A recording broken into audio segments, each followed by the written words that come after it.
वर्तमान दुखद खबर पिकअप और बाइक मुहांमुही धक्का बाइक चालकर मृत्यु। कलाहांडी अंचल में दिनक दिन रास्ताघाट दुर्घटना घटुवा बेले अनेक मूल्यवान जीवन हानि होथिवार दृश्य देखा मिली। राज्य सरकार एथिप्रति अनेक पदक्षेप हाथ को नेउथिबा बेले उक्त दुर्घटना मान न कमी आहुरी बढ़िबारे चली। अनेक स्थान में दुर्घटना घटी प्राणहानि बढ़ी चली। एभली एक मर्मन्तुद सड़क दुर्घटना घटी आलिम ग्राम निकटरे।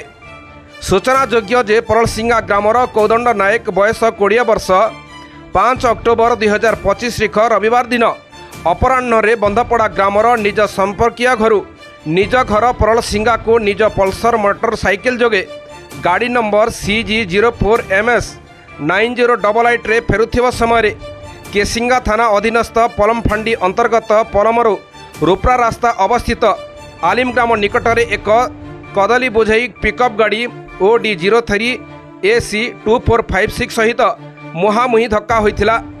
फलरे बाइक आरोहींकर मृत्यु घटी। घटनास्थल में बाइक आरोही कौदंड नायक मृत्यु होइछि। घटना घटाई पिकअप ड्राइवर घटनास्थल फेरार होइछि। एहार खबर पाइला परे मृत परिवार वर्ग घटनास्थल में पहुंची शव चिन्हट करथिले एवं क्षतिपूरण पाई दाबी करथिले।